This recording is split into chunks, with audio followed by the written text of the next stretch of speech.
So Saw X is on the way, and I've already talked about why it is that I'm so excited about what that film could end up being. How it's exciting to see that Tobin Bell is potentially going to be getting more screen time than he's had in any other Saw film so far.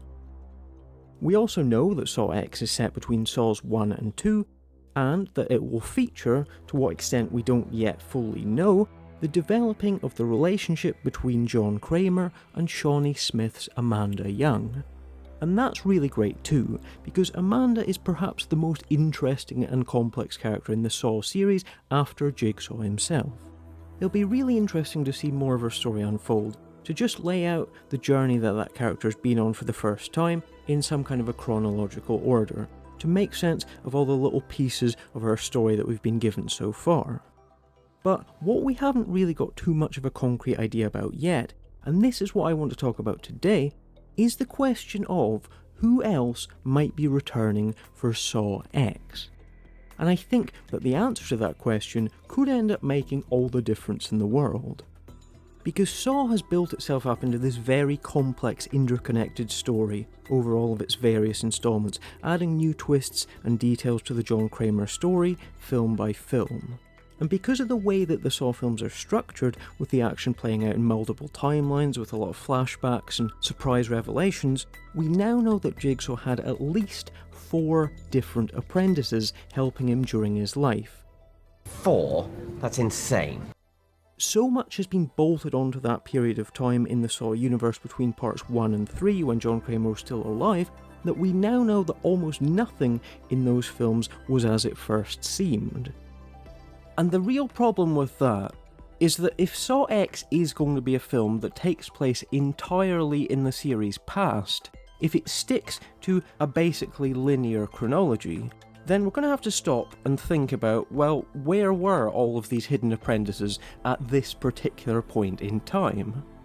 Which is where we get to the point that I'm really here to make today, which is that I kind of hope that we don't get any real significant time devoted to seeing Jigsaw's other apprentices in Saw X, and that instead it should focus on simply just being the Jigsaw and Amanda story.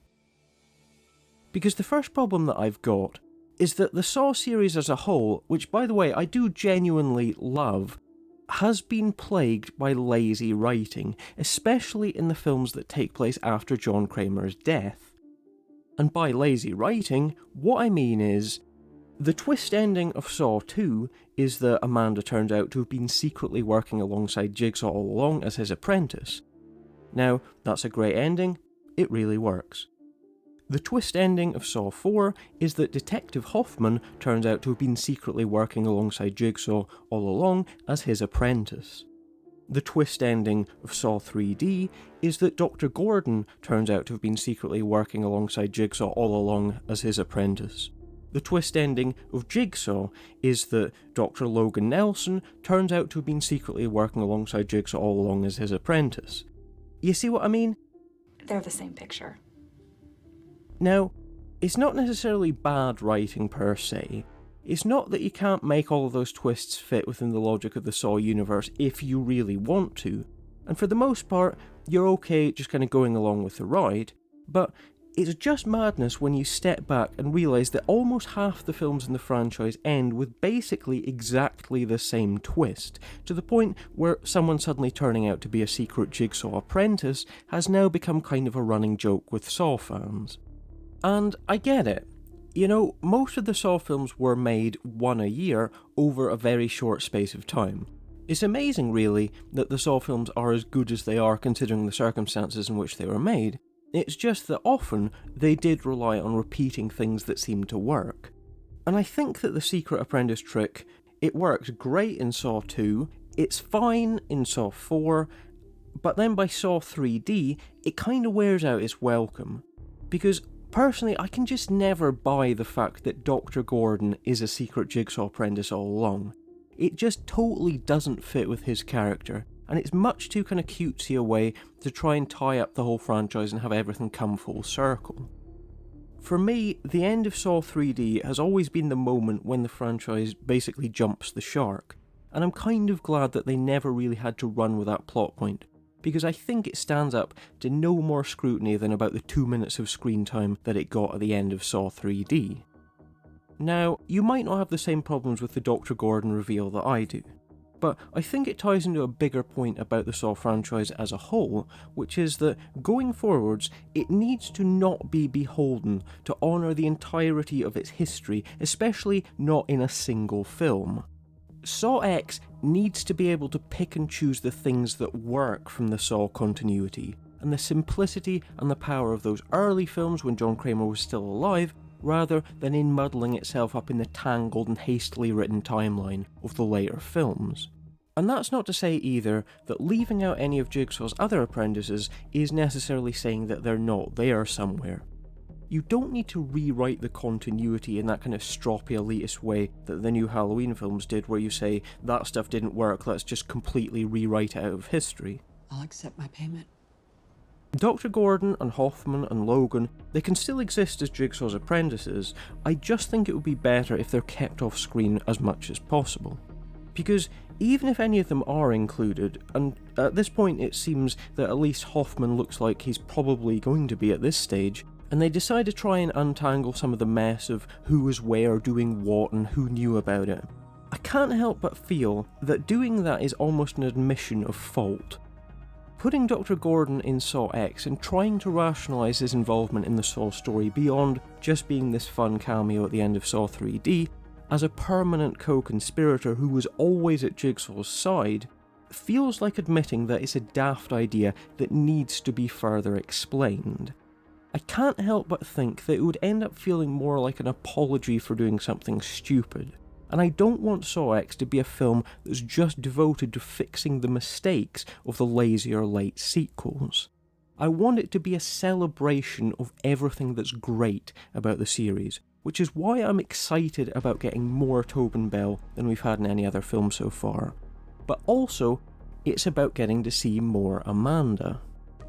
And that's important, because Amanda is the only Jigsaw apprentice to have any genuine character and nuance to her, to have a complex philosophical outlook that begs to be explored in more depth.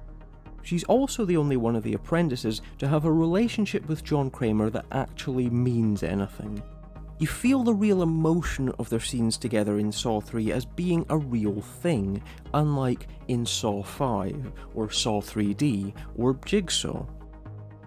Amanda is special, and she deserves not to be pushed out of the limelight by usurpers. And this is maybe the biggest problem, because I think Dr. Gordon as an apprentice is silly, but I also have issues with Hoffman. Fuck you. Fuck you.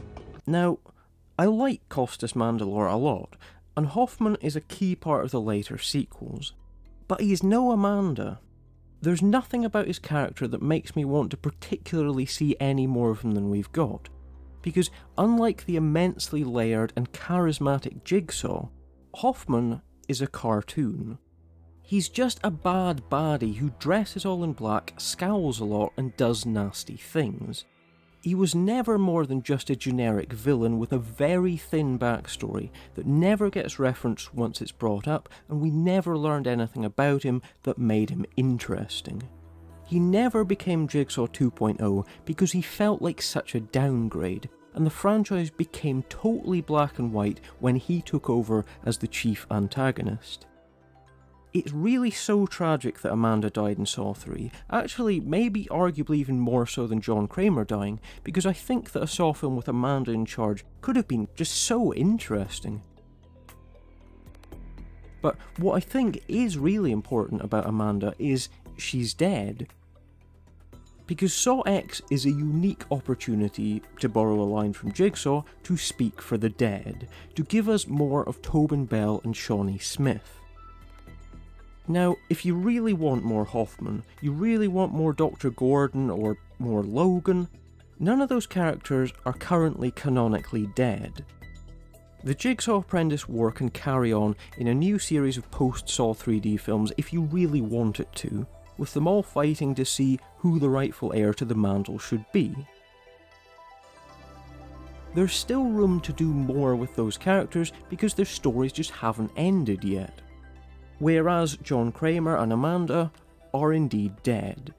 Saw X could be our last chance to see them in action, and I want it to be a worthy send-off. Because really, we've had enough basic nuts and bolts Saw films by now. I feel like we deserve one that goes for something that requires more emotional investment and prioritises its characters in the same way that Saw 3 was able to. Because Saw 3 has always been my favourite Saw film for that very reason, because it actually expects you to care about more than just the gore and the traps. It builds up this great father-daughter love story about loss and legacy in a very elegant way. And I want Saw X to live up to the legacy of those characters that, yeah, we do actually care about. They're the best and most important characters in the whole Saw universe because they feel real and complex, because they have an emotional relationship that actually means something to us. They're not just kind of functional mechanical pieces that are moved about in very formulaic ways. And their return shouldn't just be a bit of box-ticking fan service in the way that the return of Hoffman might be, or the return of Dr. Gordon, or Logan, or Adam, or anybody. It should be in the service of a story that ultimately means something and is true to who those characters are. And hopefully, that's exactly what Saw X is going to be. Not just a checklist of cameos and fan service, but a fitting tribute to the best characters in the Saw universe that does the things that only a film like this that dives back into the series' history can do, without getting bogged down in feeling the need to include lazy retcons. So I want to finish by saying that I can't help but feel that the more returning faces we do get, the more indication there will be that Saw X is coming at the Saw franchise from the wrong angle, by accepting it as a whole and embracing the need to deal with every single plot development that the series has ever included, rather than just cherry-picking the ones that deserve to be given more room to develop and using them to just tell a good story that works in and of itself. But we'll just have to wait and see what happens now. But it's going to be interesting seeing who else does return in Saw X.